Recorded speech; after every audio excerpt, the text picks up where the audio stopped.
آئیے اپنے موضوع کی طرف ایک بار درود پاک پڑھیں. اللہم صلی علی سیدنا و شفیعنا و مولانا محمد معدن الجود والکرم والفضل والکرم بارک وسلم. اللہ رب العالمین اپنے اس پاکیزہ کلام میں ارشاد فرماتا ہے قل بفضل اللہ برحمتہ فذلک فلیفرحوا.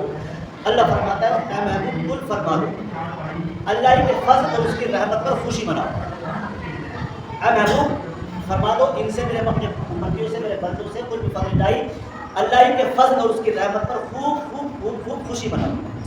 اب خوشی منائیں گے ہم عید الفطر پر اور ہم غم منائیں گے اس ماہ رمضان کے جانے پر. جو ماہ رمضان جائے گا اور خوشی جو آئے گی اس پر خوشی. یہ دو چیزیں.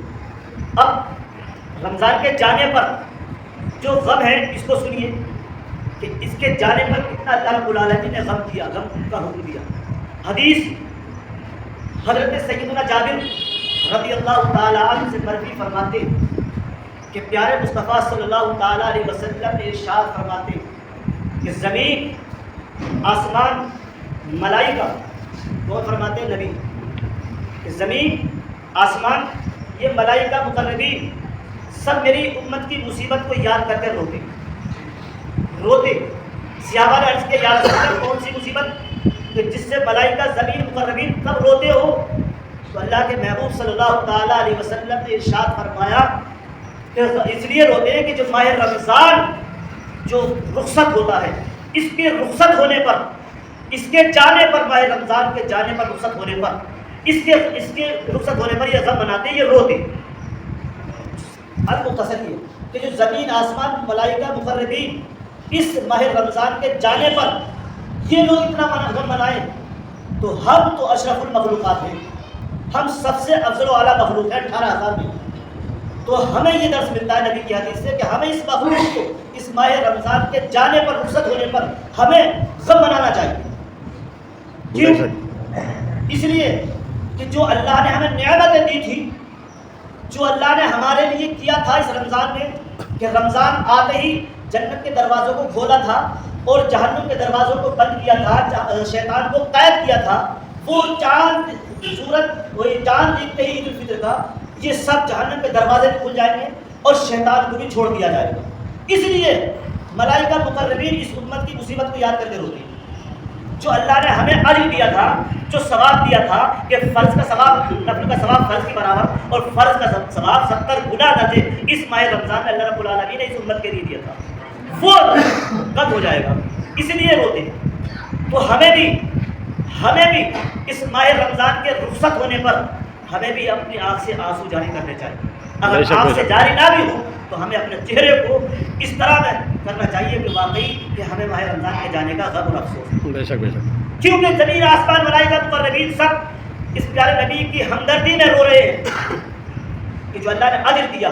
حدیث پاک میں آتا ہے کہ آنے کا غم خوشی کا اظہار کر لے ماہ رمضان کے اور جانے کا غم کر لے تو نبی فرماتے اس پر جنت واجب ہے. سبحان اللہ. اور جانے کا اللہ فرماتا ہے اس پر حق ہے میرے بندے کا, اسے جنت میں داخل فرما دوں. جانے کا غم کر لے. تو یہ ماہ رمضان کا الوداع ہمیں اس بات کی فکر دعوت دیتا ہے, یہ درس دیتا ہے کہ میں چلا اے میرے اللہ کے محبوب کے امتیوں اس کے جانے پر غم کر لو تاکہ اللہ پر حق بن جائے, تاکہ اللہ ہمیں جو جہنم باز ہو چکی تھی اللہ جہنم سے آزاد فرما کر جنت میں داخل فرما دے. بے شک یہ اس لیے یہ غم اس لیے جب اتنا ہم غم کریں تو انشاءاللہ اس کا اجر انعام کچھ ہوگا. اور خوشی قل بفضل اللہ محبوب فرما دیجیے اللہ کا فضل اور اس کی رحمت کا, اللہ کا شکر احسان کہ انہوں نے ہمیں ماہ رمضان دے کر فوراً عید الفطر دے دی تاکہ میرا بندہ میرے محبوب کا امتی اس ماہ رمضان میں میرے رحمت سے خوب انداز ہو کر جیسے ہی عید الفطر کا چاند نظر آتے ہی 2 رکعت نماز عید الفطر شکرانہ ادا کرے اور کہے پروردگار تیرا لاکھ لاکھ کروڑ احسان کہ تو نے زندگی صحت و تندرستی عطا فرما کر تو نے ہم کا اپنا بہت بڑا کرم احسان کر کے تو نے یہ عید الفطر ہمارے لیے عطا کر کے تیرا احسان و شکر ادا کر. الحمدللہ. اب اس میں خوشی کا اظہار, لیکن خوشی کس حد تک کی. غوث اعظم دستگیر بڑے پیر, کسی نے پوچھا سرکار آپ روتے کیوں, آپ تو بڑے ولیوں کے سردار ہیں. عبد القادر جیلانی نے فرمایا میں اس لیے رو رہا ہوں, اس لیے غم کر رہا ہوں میری عید اس وقت ہوگی اور میں ایمان کی حالت میں دنیا سے انتقال کر جاؤں تو سمجھ لو میرے لیے عید ہے. اگر ایمان پر خاتمہ نہ ہوا تو میرے لیے کوئی عید مانے نہیں رہا. اتنے بڑے پیروں کا پیر اور یہ سوچ رکھے کہ جب میں انتقال کروں ایمان کی حالت میں تو اس وقت میری عید ہو. تو ہمیں کتنی بڑی فکر کرنی چاہیے. ہمیں اپنے اوپر اللہ کے احکام کو کس طرح لاگو کرنا چاہیے.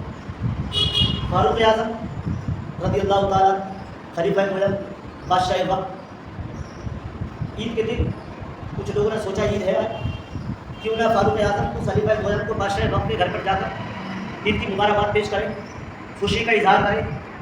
دیکھا دروازہ بند ہے.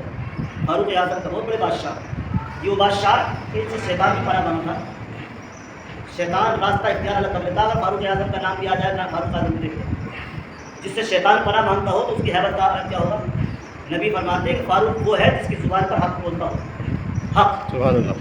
فاروق اعظم وہ ہے کہ اللہ کے محبوب نے اللہ سے دعا کر کے اوپر فاروق اعظم کی بھی دعا کی کہ اللہ اس عمر کو جانے دے ایک نفر راستے میں, اور انبیاء دونوں ساتھ تھے کہ اللہ ان دونوں میں سے ایک کو ایمان کی دولت نصیب فرما دے. اللہ نے عمر فاروق اعظم کے حصے میں دولت فرما دی. دروازہ بند ہے. دیکھا آپ زاروں قطار ہو گئے. لوگوں نے پوچھا تھا آپ روز گئے, تب اس لیے رو رہا ہوں ہاذا یوم العید ہاذا یوم العید. اگر روزے نماز قبول ہو گئے تو عید خوشی, اور یہی روزے نماز صدقہ جاریہ نفل نماز زکات اگر یہ قبول نہ ہوئے تو ہاذا یوم الوعید, یہی ہمارا وعید یعنی غم کا دن ہے. اگر نماز ہمارے روزے قبول ہو جائے.